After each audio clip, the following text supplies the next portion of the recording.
In this video, I'm going to share why spirituality in particular is a mechanism that the ego construct, the idea of the sense of me, what that uses in order to keep itself on an ever perpetual cycle of seeking, of needing to know more. So essentially, it actually holds you back from what you're longing for. And I think that's a good place to start, because what we long for as human beings, as top of the evolutionary tract, if you like, is a sense of wholeness, a sense of not being separate, which is what people don't recognize.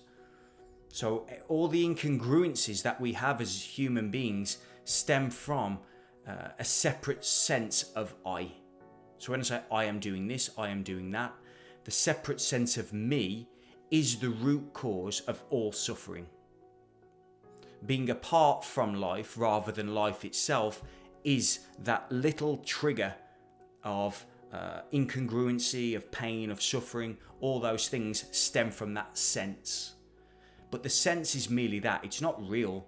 It's an illusion, but a very apparently real problem. Okay, but it's not really a problem because everything's whole, even within the sense of not being whole. But it still is whole. It's like a paradox. Now, the human ego is merely a survival mechanism. If we go back millions, if not billions of years, viruses, bacteria, blah, blah, blah, these things needed to survive and then multiply. Now, we are of that lineage. To get to where we've got to, the separate sense of I has been created in the human being, once again, as the top of the evolutionary tract in this realm at least, in this dream at least. So therefore, it's more powerful, that the sense of me is far more powerful than it is in an animal, for example. If you look at a flower, if you look at a tree, there is no separate sense of I in that. There is in the human, but there isn't in the tree. The tree simply is. There's no separation to the rest of nature. With a human being, the separate sense of self removes itself from nature. It removes itself from the universe. It removes itself from life. Well, it thinks it does. It's not real. It's not true. It just removes itself in thought and in concept. But as before, paradoxically, that is whole and complete. That seeming split is only a concept. It's not real. The separate sense of me, the ego construct, it's never satisfied with anything. Notice how the more knowledge that you acquire, the more knowledge you need to keep acquiring. I think it was Socrates that said, the only thing I know is that I know nothing. And you get that sense when you read hundreds of books, but you need to keep reading hundreds of books to get anywhere near where you think you need to get to. But there's nowhere to get. So do you see the illusion there? You see the paradox? There's nowhere to get because this is done, it's all complete, it's whole. You can't get anywhere, there's nowhere to go, there's nothing to be, there's nothing to have. That isn't to say in the dream that you can't perceive yourself to aspire to go somewhere. But don't pretend that that's of your own doing, because life is complete. There's nothing to do. And this is something come up in a previous video. I had a bit of a conversation off that about life being meaningless. How can life have a sense of meaning when it's already whole? Life is complete as it is. It's only the individual sense of I that is trying to put meaning and put purpose onto things. But if everything's complete, there is no time. It's universally accepted by scientists and in the spiritual community that time is an illusion. All there is eternity / timelessness, if you can put it into words. So therefore, if this is eternal, if it's whole and complete as it is right now, then how can there be a purpose? Because purpose means A to B. It means causality. This needs to get to that. But that's only the ego that wants to go somewhere. It thinks it needs to acquire something like knowledge or spirituality or something. It isn't. It's an illusion. It's an illusion of the ego construct. See, I naturally went to my head there. The human nervous system is the pinnacle of evolution.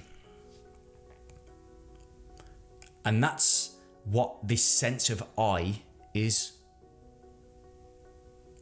The brain and the nervous system, through evolution, has created a sense of me that is going towards spirituality, and it's going towards knowledge. It needs to know more. It's incessant, continuous. But the reality is, you can sit in front of 100 gurus. You can sit in front of Buddhist monks and be surrounded by people in robes for 50, 60 years and wonder where the hell your life has gone. You can read books that tell you to become more loving, more compassionate, live a happy life and whatever else. It's quite honestly, all that is doing is separating yourself from life again. It's your ego searching for more ego stuff. Now, the ego's not bad here. It just is what it is. It's a product of evolution. We can become aware of the construct. This message isn't about knowing more. This message is about unknowing things. You don't even unknow things, it's just unknowing. It's just the removal of everything that you perceive yourself to be, the ideas, the concepts, and the more spirituality that you go looking for, all you're doing is putting more in. Once I read the Bhagavad Gita, once I read the Bible, once I read this, I will then be fulfilled. Fulfillment is here, it's done. It can never be any different. There is no thing that can be done. There is no books that can be read. There's no gurus that can give you anything. And this is one of the biggest issues I have with people who say, I am enlightened, I've had enlightenment experiences. The term enlightenment means there would be no I left. Enlightenment is no self. That is waking up. Waking up is the recognition of no self. You are life. You are not a human separate to life. You are life. And that is recognized by no one. There is no me that recognizes that. It's just happening. And this is one of the big issues again with spirituality and the spiritual movement, is that people want to feel good all the time. That isn't what this is. That isn't what this message is. That isn't what life is. Go to the savannah and watch a lion rip a deer apart. This is not fluffy. This is not the way life is. Life is, as the Buddha said, life is suffering. In the dream state, if you perceive yourself separate to everything else, it is one big suffering. But the recognition of you as life, not separate to life, you are nature, you are the universe. Suffering happens to no one, but suffering is. So be careful of falling into the ideas and the concepts and everything of the spirituality movement. A lot of the time it's merely somebody's ego that's just talking to another ego that is trying to figure stuff out, and they're just ideas and concepts floating around in the ether, which is great, it's whole and complete as it is. But don't confuse that for truth.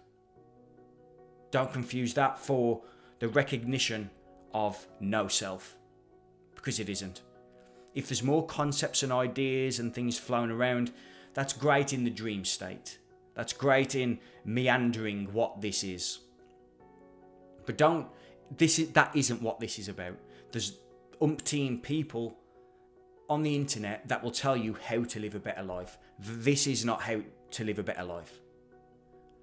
This message is about the removal of everything that isn't you. The removal of all that isn't you.